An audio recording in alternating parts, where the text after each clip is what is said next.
नमस्कार, आप देख रहे हैं बीबीबी टीवी और मैं हूं आपके साथ ईशा कर।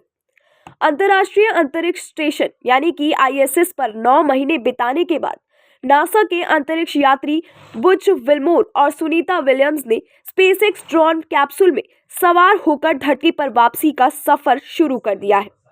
मंगलवार की सुबह शुरू हुआ ये घर वापसी मिशन मौसम की स्थिति अनुकूल रहने पर भारतीय समय अनुसार बुधवार तड़के तक फ्लोरिडा तट पर स्प्लैशडाउन के साथ खत्म होने की उम्मीद है। स्पेसएक्स के ड्रैगन कैप्सूल का इस्तेमाल कर अंतरिक्ष यात्रियों को वापस लाने का नासा का फैसला इस लंबे स्पेस मिशन का अंत है, जो शुरू में सिर्फ कुछ दिनों तक चलने वाला था।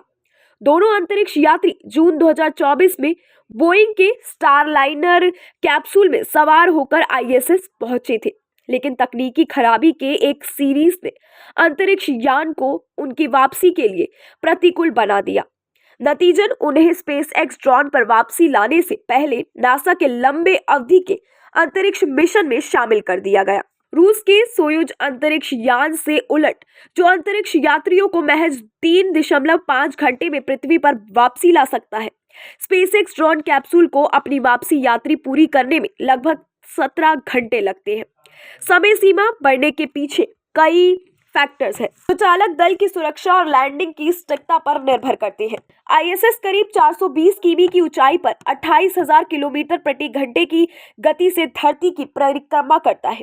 वापसी यात्री के लिए लैंडिंग जोन के साथ स्टिक अलाइनमेंट की जरूरत होती है, जिसका अर्थ है कि ड्रॉन कैप्सूल अनडॉक करने के तुरंत बाद उतरना शुरू नहीं कर सकता है।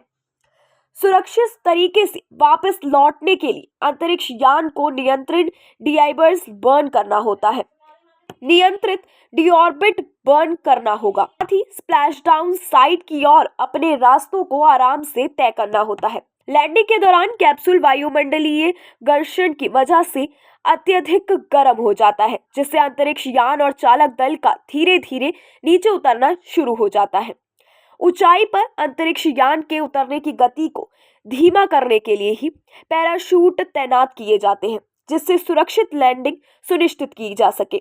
स्पेसएक्स मौसम की स्थिति, समुद्री धाराओं और रिकवरी जहाजों की स्थिति के आधार पर लैंडिंग साइट का चयन करता है। अगर प्राथमिक लैंडिंग साइट पर स्थितियां प्रतिकूल है, तो कैप्सूल फिर से उतरना शुरू करने से पहले ऑर्बिट में ज्यादा समय तक रह सकता है। आपको बता दें कि नासा का वापसी मिशन विल्मोर और विलियम्स के ड्रैगन कैप्सूल में सवार होने के साथ शुरू हुआ। सबसे पहले हैच को सील किया और प्रस्थान से पहले की तैयारी शुरू हुई। वापसी मिशन में मुख्य घटनाओं की बात करें तो सबसे पहले अंतरिक्ष यात्री क्रू ड्रैगन कैप्सूल में सवार हुए और हैच को सुरक्षित किया। फिर उन्होंने अपने फ्लाइट सूट पहने और सिस्टम की कई बार जांच की। इसके बाद अंतरिक्ष यान आईएसएस से अनडॉक हो गया। अब ड्रैगन कैप्सूल के फ्लोरिडा के तट पर उतरने की उम्मीद है।